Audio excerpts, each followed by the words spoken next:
नमस्कार, मी हर्षाली. हितगुज या आपल्या खास कार्यक्रमात आपल्या सर्वांचं स्वागत. या कार्यक्रमात आपण विविध आजार त्यावरील उपचार याबद्दल चर्चा करत असतो आणि आजचा आपला जो विषय आहे तो म्हणजे पक्षाघात आणि त्यावर आधुनिक उपचार पद्धती. आणि यावर मार्गदर्शन करण्यासाठी आपल्या स्टुडिओमध्ये आलेले आहे डॉक्टर सुनील बंदिष्ठी आणि डॉक्टर लोमेश भिरुड. स्वागत आहे सर. नमस्ते. डॉक्टरांबद्दल थोडक्यात जाणून घेऊयात. डॉक्टर सुनील बंदिष्ठी हे रुबी हॉल क्लिनिक येथे डिपार्टमेंट ऑफ न्यूरो सायन्सेसचे डायरेक्टर आहेत. हे साधारण 25 वर्षांपासून या क्षेत्रात कार्यरत आहेत. डॉक्टर लोमेश भिरुड यांनी MBBS, MD medicine, DM neurology, FSINची पदवी संपादन केलेली आहे. त्यांनी ह्युमन बिहेवियर अँड अलाइटेड सायन्सची नवी दिल्ली या संस्थेतून न्यूरोलॉजी सुपर स्पेशलायझेशन पूर्ण केलेलं आहे. ते रुबी हॉल क्लिनिकमध्ये फेब्रुवारी 2020 पासून ते इंटरव्हेन्शन न्यूरोलॉजिस्ट आणि स्ट्रोक स्पेशालिस्ट म्हणून कार्यरत आहेत. चला तर विषयाला सुरुवात करूयात. तर डॉक्टर सुनील, सगळ्यात पहिला प्रश्न तुम्हाला विचारते की स्ट्रोक म्हणजे एक्झॅक्टली काय असतं? स्ट्रोक म्हणजे आपल्या मेंदूच्या रक्तवाहिन्यांशी निगडीत असणारे आजार असतात आणि साधारणपणे त्याच्यामध्ये दोन मेजर फॅक्टर्स असतात. रक्तपुरवठा कमी झाल्यामुळं, रक्तवाहिन्यांमध्ये क्लॉट झाल्यामुळं जो भाग किंवा जो आजार होतो त्याला आपण इस्चेमिक स्ट्रोक किंवा रक्तपुरवठा कमी झाल्यामुळे होणारा स्ट्रोक म्हणतो. आणि त्याचप्रमाणे मेंदूत रक्तस्राव जरी झाला तरीसुद्धा हा पॅरालिसिसचा आजार होऊ शकतो, त्याला आपण हेमरेजिक स्ट्रोक म्हणतो. अशा दोन प्रकारच्या आजारांमुळे स्ट्रोकचा किंवा पॅरालिसिसचा आजार असा होऊ शकतो. ओके डॉक्टर सुनील, स्ट्रोकची लक्षणं जी असतात ती कशी ओळखायची? हे मेंदूची कुठली रक्तवाहिनी ब्लॉक झाली आहे किंवा कुठल्या भागामधला रक्तपुरवठा कमी झाला आहे त्यानुसार आपल्याला त्या भागाचे जे कार्य करायचं पद्धती असते त्यानुसार आपण त्याचं निदान किंवा त्याचे लक्षणं समजू शकतो. आणि हे सहज लक्षात राहण्यासाठी बी फास्ट किंवा असे ॲक्रोनिम आपण वापरतो की जेणेकरून पेशंटला, नातेवाईकांना त्याचं निदान करणं किंवा लक्षात येणं सोपं जावं. म्हणजे काही आपल्या शरीरामधला बॅलन्स जाणं किंवा डोळ्यांच्या नजरेमध्ये काही फरक असेल किंवा बोलण्यामध्ये काही फरक असेल किंवा आपल्या चेहऱ्यामधला काही फरक असेल, हाताचं किंवा पायाची ताकद कमी झाली असेल, तर ही सगळी महत्त्वाची लक्षणं आपण बघून सांगू शकतो की पेशंटला पॅरालिसिस व्हायची शक्यता आहे. आणि अशा पेशंटला जितक्या लवकरात लवकर आपण हॉस्पिटलमध्ये नेऊ शकतो तेवढं पुढच्या आयुष्यातलं होणारं परिणाम, त्याची रिकव्हरी आणि क्वालिटी ऑफ लाईफ ज्याला आपण म्हणू ते आपण जास्त चांगल्या पद्धतीने इम्प्रूव्ह करू शकतो. ओके. आणि स्ट्रोक ओळखणं हे कितपत महत्त्वाचं आहे?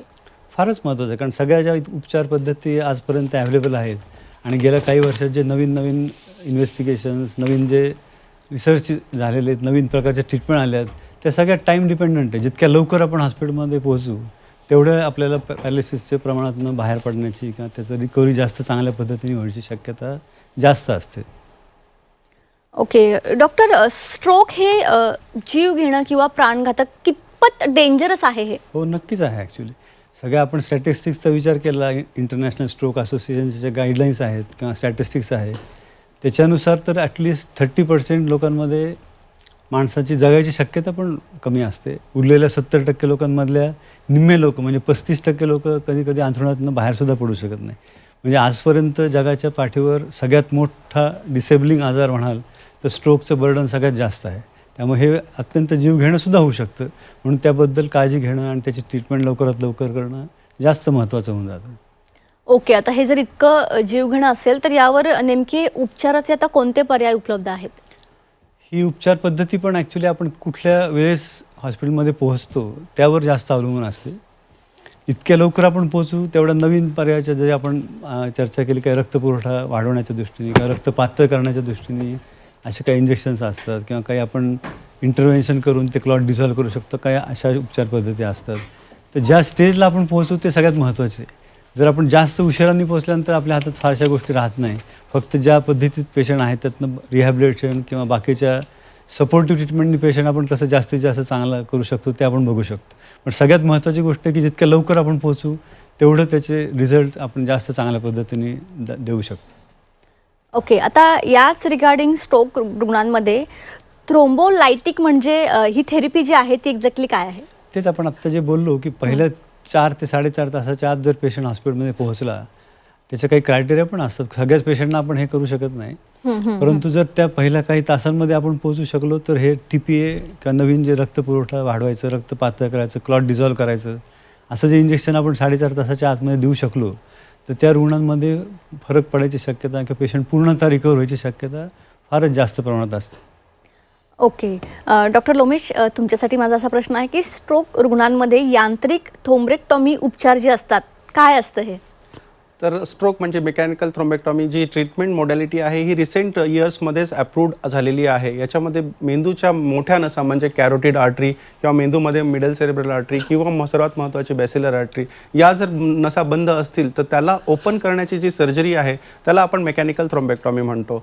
तर मेकॅनिकल थ्रोम्बेक्टॉमी म्हणजे एक प्रकारची न्यूरो इंटरव्हेन्शन ॲडव्हान्स सर्जरी आहे जी की आपण कॅथ लॅबमध्ये घेऊन जातो पेशंटला, ज्याच्यामध्ये इमेज गायडन्स बेसिसवर आपण उजव्या साईडच्या मांडीच्या मेन शिरेमधून आत घुसून मेंदूच्या मोठ्या नसांमध्ये जातो आणि त्या मोठ्या नसा ज्या हिशोबाने ब्लॉक आहेत त्या हिशोबाने आपण त्यांना काढतो. त्या काढण्याची जी थेरपी आहे त्याला एक्झॅक्टली आपण मेकॅनिकल थ्रोम्बेक्टॉमी असं म्हणतो. ओके. आता doctor, biplane cath lab system तीव्र स्ट्रोकच्या रुग्णांना कशा पद्धतीने मदत करू शकते, काय करते? सो बायप्लेन कॅथलॅब सिस्टम म्हणजे एक प्रकारची सिस्टम आहे ज्याच्यामध्ये आपण पेशंट जर एमर्जन्सीमध्ये आला तर आपण तिथून त्या पेशंटला डायरेक्ट टू कॅथलॅब घेऊन जाऊ शकतो, जिथे सी टी स्कॅन करण्याची फॅसिलिटी अवेलेबल आहे. आणि आपण एकदा सी टी स्कॅन केला आणि बघितलं की मेंदूमध्ये रक्तस्राव झालेला नाही आहे, म्हणजे हेमॅरेजिक स्ट्रोक नाही आहे, तर आपण इमिजिएटली तिथेच त्यांना, जसं डॉक्टरांनी सांगितलं की थ्रोम्बोलिटिक थेरपी इमिजिएटली कॅथलॅबमध्ये देऊ शकतो. इमिजिएटली त्याच सिस्टममध्ये आपण सी टी एन्जिओग्राफी करू शकतो. इमिजिएटली त्याच सिस्टममध्ये आपण डायग्नॉस्टिक सेरेब्रल एन्जिओग्राफी म्हणजे मेंदूची कुठली नस बंद आहे आणि ती कितपत धोकादायक ठरू शकते पेशंटला ते बघू शकतो. आणि हे आपण एकदा डायग्नोस केलं की त्याची जी पुढची थेरपी जी मेकॅनिकल थ्रोम्बेक्टॉमी म्हणलं ती आपण इमिजिएटली करू शकतो. तर ह्याचा ॲडव्हान्टेज हा आहे की आपण जो टाईम पिरियड आहे तो खूप कमी करून टाकतो पेशंटचा. म्हणजे पेशंट एमर्जन्सीमधून येतो, मग सी टी स्कॅनला जातो, सी टी स्कॅनमधून परत एमर्जन्सीला येतो किंवा ICUला येतो, ब्लड थिनर मिळतात, मग तिथून परत तो कॅथ लॅबला जातो. सो जो हा ट्रान्सपोर्ट टाईम आहे पेशंटचा एमर्जन्सी टू कॅथ लॅब हा कम्प्लीट कमी होऊन जातो आणि साधारण पेशंटचे 20 ते 25 मिनटं याच्यात आपण वाचवू शकतो. आणि जेवढी आपण वेळ वाचवणार पेशंटची तेवढा आपल्या पेशंटला फायदा आपण जास्त करून देऊ शकतो. ओके. तर याविषयी तुम्ही सविस्तरमध्ये सांगितलेलंच आहे, पण तरीसुद्धा कोणत्या परिस्थितीत हे बायप्लेन कॅथ लॅब उपयुक्त आहे, आणखी सविस्तरमध्ये सांगा. तर जसं की मी सांगितलं की पेशंट आपल्याकडे स्ट्रोक पॅरालिसिसचे लक्षणं घेऊन आला असेल तर आपण त्यांना एमर्जन्सीमधून डायरेक्ट कॅथ लॅबला घेऊन जाऊ. तिथे आपण बघूया. इवन जर पेशंटला ब्लड थिनर इंजेक्शनची गरज असेल तर इमिजिएटली आपण तिथे प्रोव्हाइड करू शकतो. त्यातल्या त्यात जर थ्रोम्बेक्टॉमीची गरज असेल तर तिथेच प्रोव्हाइड करू शकतो. जर हेमॅरेजिक स्ट्रोक म्हणजे मेंदूमध्ये रक्तस्राव जरी झाला असेल तरी कुठल्या मेंदूच्या नसाला बलून किंवा ॲन्युरिझम झाला असेल तर आपण तो पण आयडेंटिफाय करू शकतो आणि इमिजिएटली त्या प्रकारची सर्जरी आपण त्याच कॅथ लॅबमध्ये करू शकतो. सो डिटेलमध्ये म्हणजे की ही जी सिस्टम आहे ही वन स्टॉप सोल्युशन आहे. स्ट्रोक पेशंटसाठी this is one stop solution, म्हणजे सर्व प्रकारची सर्जरी तुम्ही या कॅथ लॅबमध्ये करू शकतात. आमच्याकडे रुबी हॉल क्लिनिक येथे ही हायब्रिड टेक्नॉलॉजी आहे जिथे की कॅथ लॅब ही सुद्धा ऑपरेशन थिएटरमध्ये कन्वर्ट होऊ शकतं. सो त्याच सिस्टममध्ये आपण लगेच त्यांना ऑपरेशन थिएटरमध्ये कन्वर्ट करू शकतो आणि तीच सिस्टम आपल्याला पेशंटची बेस्ट पॉसिबल ट्रीटमेंट जी आहे ती आपल्याला प्रोव्हाइड करू शकतो. ओके. आता या बायप्लेन कॅथ लॅब प्रणालीचे फायदे काय आहेत डॉक्टर? बायप्लेन जसं 2 प्लेन म्हणजे जनरली ज्या पण कॅथलॅब आपण यूज करतो किंवा बघतो त्याच्यामध्ये मोनोप्लेन असतो, म्हणजे फक्त समोरून किंवा फक्त बाजूच्या साईडनी आपण रेडिएशन एक्सपोज करतो. बायप्लेनमध्ये आपण ॲट वन टाईम म्हणजे एकाच वेळेस आपण दोघं प्लेननी एक्सपोज करतो, ज्याच्याने फायदा होतो की जी पण वेसल प्रॉब्लेम्स आहेत म्हणजे नसांचे जे प्रॉब्लेम आहेत ते आपल्याला 2 डायमेन्शन ॲट वन टाईम दिसतात आणि त्याच्यामुळे पेशंटचा जो टाईम आहे तो वाचतो आणि जे कॉन्ट्रास्ट इंजेक्शन जे आपण देतो पेशंटच्या इंजेक्शन्स म्हणजे ज्याच्याने इमेज गाईड आपण तयार करतो ते फार कमी होऊन जातं. तर या सिच्युएशनचा फायदा काय होतो की याच्यामुळे आपला जो वेळ आहे तो खूप खूप कमी होऊन जातो आणि जो सक्सेस आहे थेरॉपेटिक न्यूरो इंटरव्हेन्शनचा तो खूप हाय लेवलला जातो, जे की फार महत्त्वाचं आहे जेव्हा आपण पेशंटचे रिझल्ट्स किंवा आउटकमबद्दल आपण विचार करतो. ओके. आता याचबरोबर मानेच्या त्याचबरोबर मेंदूच्या रक्तवाहिन्यांमधील अडथळ्यांवर न्यूरो इंटरव्हेन्शन शस्त्रक्रिया करून याद्वारे उपचार करणे शक्य आहे का?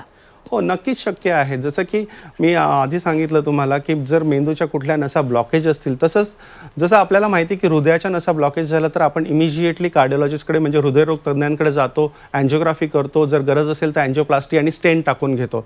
त्याचप्रमाणे जर मेंदूच्या नसा ब्लॉक असतील, मानेमधली किंवा मेंदूमधली जर नस ब्लॉक असेल तर आपण त्या नसांमध्ये जाऊन तिथे अँजिओप्लास्टी करू शकतो, तिथे स्टेंट टाकू शकतो आणि गरज असेल त्याप्रमाणे आपली ट्रीटमेंट फर्दर लेवलला मॉडिफाय करू शकतो. सो नक्कीच ही बायप्लेन कॅथलॅब प्रणाली या सिच्युएशनमध्ये हेल्पफुल आहे आणि आता रिसेंट टेक्निक्सप्रमाणे ही एवढी सोयीस्कर झालेली आहे की जे ऑपरेटर्स म्हणजे ऑपरेशन करणारे डॉक्टर्स आहेत त्यांच्यासाठी हाय एंड टेक्नॉलॉजीचा फायदा होतो आणि इनव्हेरिएबली हा हाय एंड टेक्नॉलॉजीचा फायदा समाजापर्यंत आणि पेशंट्सपर्यंत पोहोचतो. ओके. डॉक्टर सुनील, स्ट्रोकची कारणं आता मला थोडी सविस्तरमध्ये सांगा. कारणं बघायला गेले तर तसे भरपूरच असतील, पण जे आपल्या दृष्टीने सगळ्यात महत्त्वाचे आणि जास्त कॉमन कारणं आहेत ते म्हणजे अनकंट्रोल्ड किंवा आपल्या कंट्रोलमध्ये नसलेलं blood pressure, uncontrolled diabetes, cholesterol, smoking, alcohol, obesity हे सगळ्यात महत्त्वाचे घटक आहेत की ज्यामुळं वारंवार स्ट्रोक व्हायची शक्यता, हार्ट अटॅक याची शक्यता, सगळ्याच गोष्टींची शक्यता जास्त वाढते. ओके. तर स्ट्रोकमध्ये मेंदूच्या शस्त्रक्रियेची ही काही भूमिका आहे का? सविस्तरमध्ये सांगा. सगळ्यांमध्ये नाही, पण काही ठराविक गोष्टींमध्ये, काही ठराविक आजारांमध्ये आपण त्याचा पण उपयोग करून घेऊ शकतो. जर पेशंट आपल्याकडे उशिरा आला आणि बराच मोठा मेंदूचा भाग जर खराब झाला असेल तर अशा वेळेस काय होतं की जी आतलं प्रेशर जास्त मेंदूचं वाढत असतं त्याच्यामुळे आतल्या महत्त्वाच्या श्वास घेण्याच्या केंद्रांवरती किंवा आपलं ब्रेन स्टेम म्हणतो आपण त्या ठिकाणी प्रेशर येऊन पेशंट दगावण्याची शक्यता पण जास्त असते आणि त्यातून बाहेर निघायची शक्यता किंवा त्यानंतर होणारे डेफिसिट ह्याची शक्यता पण जास्त वाढते. तर अशा वेळेस आपण मेंदूचा कवटीचा काही भाग काढून त्या प्रेशरला किंवा त्या आतमधलं प्रेशर बाहेर येण्याच्या दृष्टीने किंवा त्याला एक वेगळा मार्ग देण्याच्या दृष्टीने एक आपण शस्त्रक्रिया करतो, त्याला डिकॉम्प्रेशन क्रेनिक्टॉमी म्हणतो, की ज्याने आपल्याला जगण्याची शक्यता तर वाढतेच पण पुढच्या आयुष्यातलं जे डेफिसिट आहे त्याची पण बरं होण्याची शक्यता जास्त चांगल्या पद्धतीने जाणवते. ओके. डॉक्टर सुनील, यामध्ये पुनर्वसनाची भूमिका काय आहे सविस्तरमध्ये सांगा. खूपच आहे, कारण आता एकदा आपण यातनं बाहेर पडलो तरी बऱ्याचशा पेशंटमध्ये काही ना काही स्वरूपामध्ये थोडंफार डेफिसिट तर राहतातच. तर त्यांना पुन्हा पूर्वपदावर आपल्या पूर्वीच्या आयुष्यातल्या लेवलला जाईपर्यंत जे मार्गदर्शन आपण करतो त्याच्यामध्ये physiotherapy, occupational therapy, speech therapy या सगळ्यांचं तेवढंच योगदान असतं. आता स्ट्रोकमध्ये कोणत्या नवीन गोष्टींमुळे स्ट्रोक व्यवस्थापनात तीव्रपणे बदललेले आहेत किंवा रोग निदान आणि रुग्णांच्या जीवनाची गुणवत्ता सुधारलेली आहे? सविस्तरमध्ये सांगा. खूपच गोष्टींचा बदल झालेला आहे. आम्ही जेव्हा काही वर्षांपूर्वीची अशी गोष्ट होती की ज्यावेळी स्ट्रोकचं पेशंट वॉर्डच्या एखाद्या कोपऱ्यामध्ये असायचं, कारण त्यावेळेस करण्यासारख्या गोष्टी पण फारशा काही नव्हत्या. पण गेल्या काही वर्षांमध्ये ज्या गोष्टींची आपण आत्ता चर्चा केली, सगळ्यात महत्त्वाची गोष्ट म्हणजे थ्रोम्बोलिटिक थेरपी किंवा इव्हन जे न्यूरोक्रिटिकल केअर किंवा ICUमधले जे उपचार पद्धती आहेत, मेकॅनिकल थ्रोम्बेक्टॉमी आहे किंवा हे डिकॉम्प्रेशन जे आपण करतो, इव्हन न्यूरो रिहॅबिलिटेशन किंवा त्यातनं आपण पेशंट बाहेर पडण्याच्या दृष्टीने जे करतो, या सगळ्या गोष्टी नवीन आल्यात आणि ज्यांनी पेशंटच्या ओव्हरऑल वेलबिंगमध्ये बाहेर पडण्याच्या आणि राहणाऱ्या पुढच्या आयुष्यामधल्या डेफिसिटमध्ये सगळ्यांमध्येच फार मोठा फरक पडलेला आहे. ओके. डॉक्टर लोमेश, पुन्हा एकदा तुमच्याकडे येते.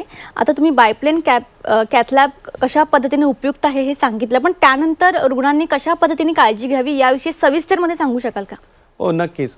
जसं की ही जी आपण ट्रीटमेंट मोडॅलिटी म्हणली ती खूप हाय एंड आणि खूप खर्चिक असते बऱ्याच वेळा आणि आपण एवढा खर्च केल्यानंतर आपल्याला नेहमीच असं वाटतं की आपला रुग्ण बरा व्हावा आणि तो चालता फिरता व्हावा, त्याला कोणाची गरज नको पडायला हवी. तर ह्यानंतर जे मेन महत्त्वाचं काम असतं न्यूरोक्रिटिकल केअर म्हणजे न्यूरो रिहॅबिलिटेशन आणि न्यूरोक्रिटिकल केअर.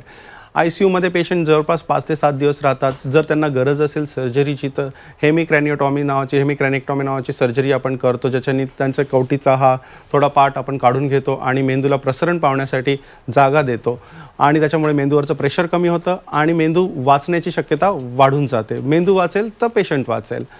त्याच्यानंतर जेव्हा आपण आठवडा 2 आठवड्या झाल्यानंतर आपण वळतो ते पुनर्वसन म्हणजे रिहॅबिलिटेशन थेरपी. जसं डॉक्टरने सांगितलं की आता ॲडव्हान्स रिहॅबिलिटेशन पण अवेलेबल आहे, ज्याच्यामध्ये जे पेशंट पॅरालाइज पडलेले आहेत त्यांना स्पेसिफिक रिहॅबिलिटेशन थेरपीजद्वारे आपण त्यांना उभं करतो, चालवतो, त्याच्यानंतर येतं ऑक्युपेशनल थेरपी, ज्याच्यामध्ये जर काही पेशंटना बोलण्याचे त्रास असतील तर स्पीच थेरपीद्वारे, काही लोकांना लिहिण्याचा त्रास असेल किंवा रिस्ट कसा यूज करायचा हा त्रास असेल, किंवा कुठली पण मोटर ॲक्टिव्हिटी म्हणजे जे दैनंदिन जीवन जगण्यासाठी जे ॲक्टिव्हिटी लागते, जसं की कोम्बिंग म्हणा किंवा कपडे घालणं म्हणा, पॅन्ट घालणं म्हणा, या सर्व गोष्टींसाठी जे महत्त्वाचं असतं ते ऑक्युपेशनल थेरपी, ते आपण त्यांच्याकडून करून घेऊ शकतो. आणि काही वेळानंतर म्हणजे जवळपास महिना, दीड महिना, ज्यांना तीव्र प्रकारचे स्ट्रोक झालेले आहेत अशा पेशंट्सला आपण त्या पेशंट्सला त्यांच्या दैनंदिन जीवनामध्ये वापस पाठवण्याचा हा पूर्ण प्रयत्न असतो. तर सुरुवातीचे 6 तास ते 24 तास खूप ॲग्रेसिव्ह ट्रीटमेंट असते. त्याच्यानंतर एक फेज येते ज्याच्यामध्ये आपण इंटरमिडिएट ट्रीटमेंट घेतो. जवळपास पेशंट वाचला पाहिजे, त्याची जी रिकव्हरी आहे ती व्हायला पाहिजे, आणि त्याच्यानंतर मग आपण स्लो रिकव्हरीकडे जातो. पण साधारण जे पेशंट ज्यांना तीव्र स्ट्रोक म्हणजे मेजर पॅरालिसिस अटॅक आहे ते साधारण 2 ते 3 महिने घेतात, जे या थेरपीमधून बाहेर येतात आणि आपल्या दैनंदिन जीवनामध्ये जाऊ शकतात. तर ओव्हरऑल सर्व काही डिपेंड आहे की तुम्ही कुठल्या वेळेमध्ये पेशंट हॉस्पिटलला घेऊन आला आहात आणि त्याच्यासाठी जे बेस्ट पॉसिबल ट्रीटमेंट मोडॅलिटी आहेत ते आपण डॉक्टरांतर्फे किंवा हॉस्पिटलतर्फे काय प्रोव्हाइड त्यांना करू शकतो. ओके. डॉक्टर सुनील, रुग्ण किंवा त्यांच्या नातेवाईकांनी हॉस्पिटल निवडताना कोणत्या सुविधांकडे लक्ष देणं गरजेचं आहे?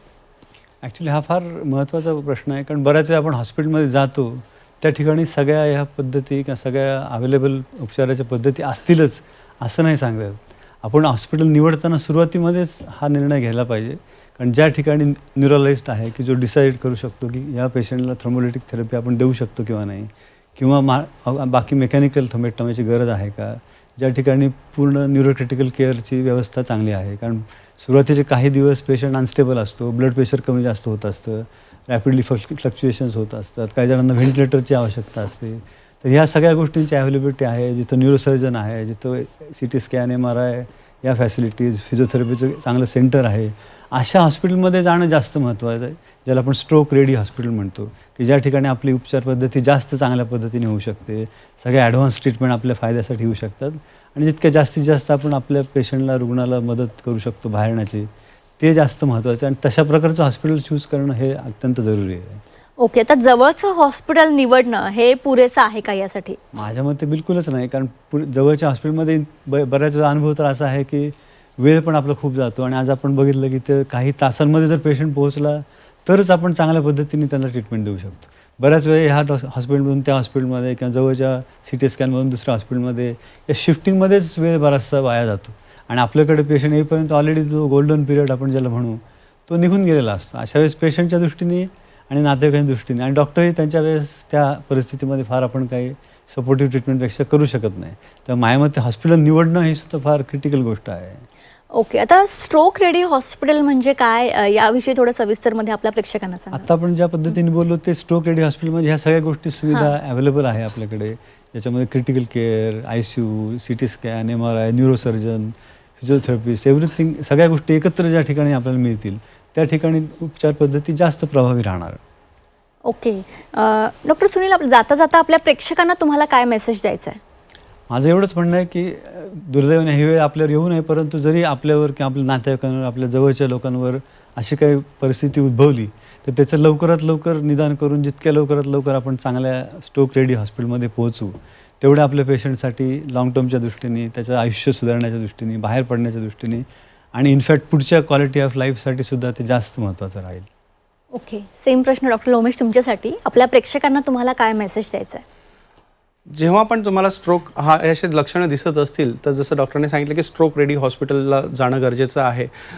त्याचं तात्पर्य एकच की आपल्याला वेळ वाचवायची आहे. जर आपण वेळ वाचवू शकलो तर आपण मेंदू वाचवू शकतो आणि जर आपण मेंदू वाचवू शकलो तर पेशंट वाचवू शकतो. त्यामुळं वेळ हा फार महत्त्वाचा फॅक्टर आहे, जिथे की ट्रीटमेंट ही वेळेवर डिपेंड आहे, टाईम डिपेंडंट ट्रीटमेंट आहे. स्ट्रोक, पॅरालिसिस, पक्षाघात याची जी ट्रीटमेंट आहे ती सर्व काही टाईम डिपेंडंट आहे. जरी पहिल्या मिनिटाला आपण आयडेंटिफाय केलं असेल स्ट्रोक झाला आहे, पॅरालिसिस झालेला आहे, आपण अशा पेशंटला इमिजिएटली जवळच्या स्ट्रोक रेडी हॉस्पिटलला घेऊन जाणं गरजेचं आहे, जिथे की CT scan facility, neurologist facility, neurosurgeon, neuro intervention, cath lab facility या सर्व गोष्टी आहेत. तर अशा वेळ न गमावता घेऊन जाणं फार महत्त्वाचं आहे. त्यामुळं वेळ वाचवली तर मेंदू वाचेल, मेंदू वाचला तर रुग्ण वाचेल. बरोबर. तुम्ही या ठिकाणी याला खूप चांगलं मार्गदर्शन केलं, त्यासाठी तुमचे मनापासून धन्यवाद. थँक्यू. नमस्ते. तर आजचा आपला विषय होता पक्षाघात आणि त्यावर आधुनिक उपचार पद्धती, आणि यावर मार्गदर्शन केलेलं आहे डॉक्टर लोमेश बिरुन आणि डॉक्टर सुनील बंदिष्टी यांनी. या ठिकाणी खूप उत्कृष्ट मार्गदर्शन केलेलं आहे. तुम्हाला सुद्धा संदर्भातील काही समस्या असतील तर तुम्हाला स्क्रीनवर जे नंबर दिसत आहेत त्याद्वारे तुम्ही यांना कॉन्टॅक्ट करू शकता. कार्यक्रमात आता वेळ झाली आहे इथेच थांबण्याची. ताज्या बातम्यांकरिता पाहत रहा C24 तास.